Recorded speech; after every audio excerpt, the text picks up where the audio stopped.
Now we're going to make the asparagus, and the first part of making the asparagus frittata, of course, is picking up the asparagus as we've seen. Then what we're going to do is break the asparagus starting from the tip into small pieces, and you break it all the way down. When it no longer snaps, discard that piece, pick up the next one, and break it as long as it snaps. Now, what the Umbrian farm women often do is if they don't have enough asparagus, they're going to go out and pick Frittata, which is a plant that grows wild, and the tips can be added and used in place of the asparagus, and the flavor is very much like that of the asparagus. So I also have just a few Frittata tips to add in. They grow as a wild vine all over the place, and what's interesting is they sort of seem to have a symbiotic relationship with the asparagus. Wherever you have asparagus, you also have Frittata. Okay, now we'll rinse them. And just a quick and easy rinse. And then this is our own olive oil from our trees, which we pick in November. We pick the olives. They're pressed in Assisi at the olive mill in the town of Assisi. So I'm covering the bottom of a nonstick Teflon pan with the olive oil. And then I'm going to turn it on high. And what I'll do first is add one piece of asparagus. And that first piece is going to tell me when the oil is hot enough to add the others. And have a look at these eggs. Look at that yellow yolk, almost orange. These are organic eggs from our dear farm neighbor Peppa. And of course these are going to be the best possible. If you can't get these, work with what you can. I would recommend always when you make a frittata to use organic eggs. I'm going to put in, let's see, 5, 6 is usually about the amount. And then just whip. The farm people would just, of course, use a fork. They're not going to bother with an egg beater. They're not going to bother with a whisk, but you can certainly, whip the eggs with a whisk if you prefer. Salt. The watchword to Italian cooking is QB, quanto basta. As much as you need, about that much salt. Maybe a little more. The trick is gauging your salt because we're going to add pecorino cheese to this as well, and that's quite salty.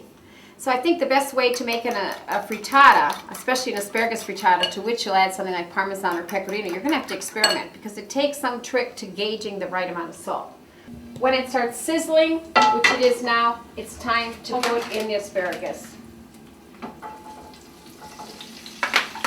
Now I'm going to show you a little trick that my Sicilian mother-in-law taught me. She will add a tablespoon of hot water, and that whenever she makes the frittata, and that will cause the vegetables to cook faster.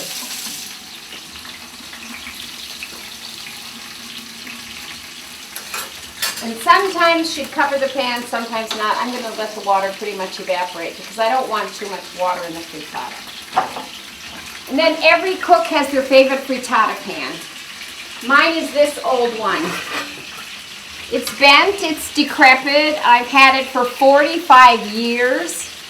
It was one of the first things we found in the farmhouse when we moved to our farm in Assisi. Our rent was $25 a month, no heat, no water, no electricity. And we just had a few old bits and pieces of this and that, a few odd things for the kitchen, and this was my frying pan lid, and it's still my frying pan lid.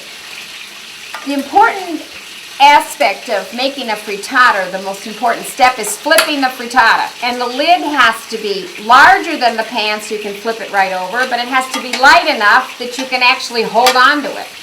This is my frittata lid. I wouldn't know what to do without this. As unattractive as it is, it's best for me. Now it's about time to add the black pepper.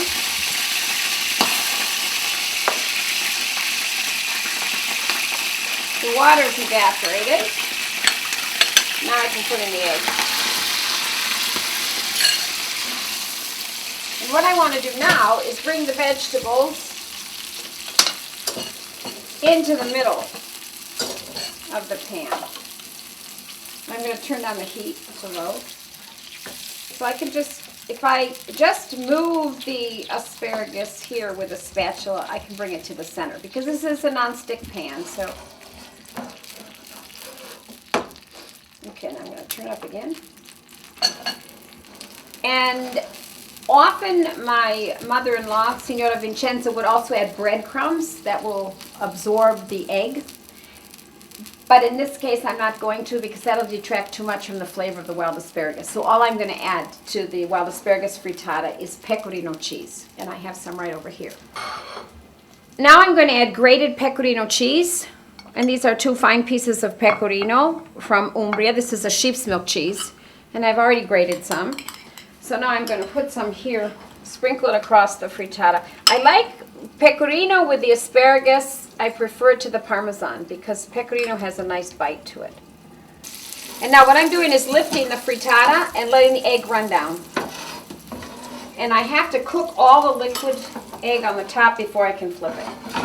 Frittatas can be made with some steamed Swiss chard, onions, bell peppers. You might want to saute bell peppers with a bit of sausage. The Umbrian sausage, of course, is perfect for that.